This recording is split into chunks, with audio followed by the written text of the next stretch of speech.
Hey everyone, welcome back to Corporate Decoder. We're about to dive into a report that might just reveal if Wolverine Worldwide Inc. is walking on solid ground or if their famous brands are starting to slip. So, what is the big news from Wolverine Worldwide Incorporated today? Well, they've released their financial report for the third quarter of 2025. This filing, a Form 8K, is essentially a way for companies to report any important event that shareholders should know about right away. And the most important event here, as with most 8K filings like this one, is the company's latest financial performance. The date is the 5th of November 2025, and this report gives us a snapshot of how the company is doing financially. Think of it like checking the scoreboard in the middle of a game. We want to see if they're scoring points or if the other team is pulling ahead. Wolverine Worldwide is probably best known for brands like Merrell and Saucony, making shoes and outdoor gear. Their stock trades on the New York Stock Exchange under the ticker symbol WWW. Now, the real juicy stuff for investors usually lies in the financial results. This report tells us Wolverine Worldwide Incorporated has put out a press release about their third quarter earnings. They're basically saying, here is how much money we made, how much we spent, and what our profits look like. This press release is attached as an exhibit to this filing, meaning it is a key piece of evidence that we can look at. While the report itself is a legal document, the press release often translates these numbers into a more digestible story for the public.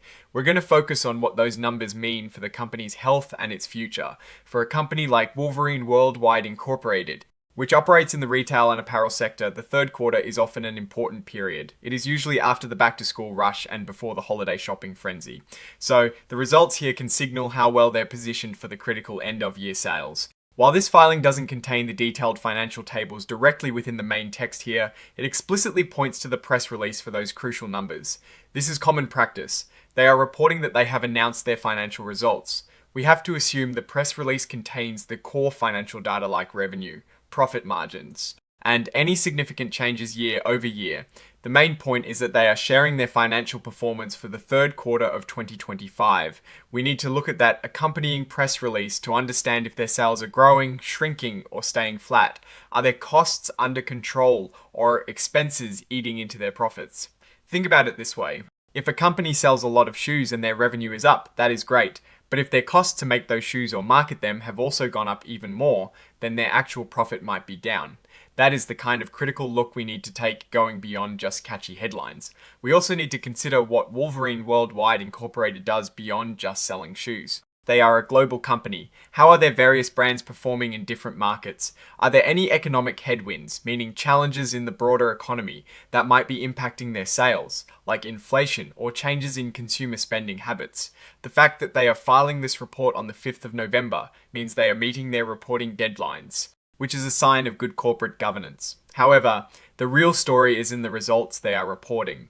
Are they growing their market share, or are competitors like Nike or Adidas gaining ground? This particular filing also includes an XBRL tag for the cover page, which is a technical detail for electronic filings, and really not where the interesting business story lies.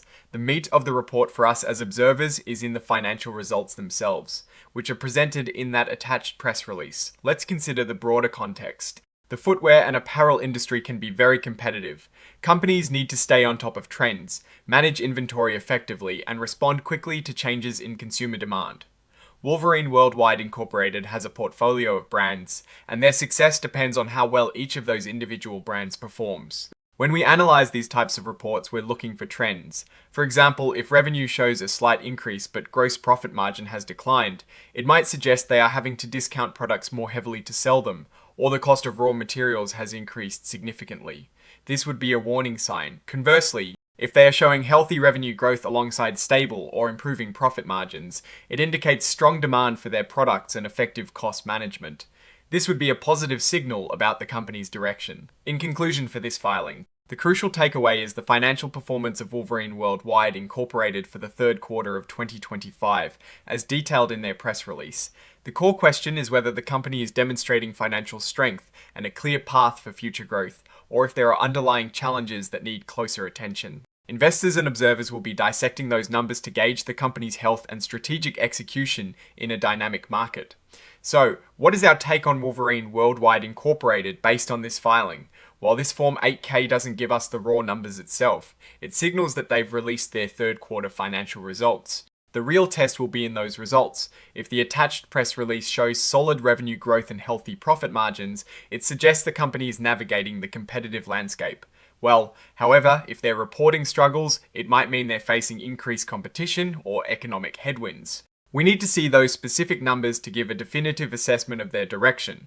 The biggest risks for a company like this are shifts in consumer preference, supply chain disruptions, and intense competition.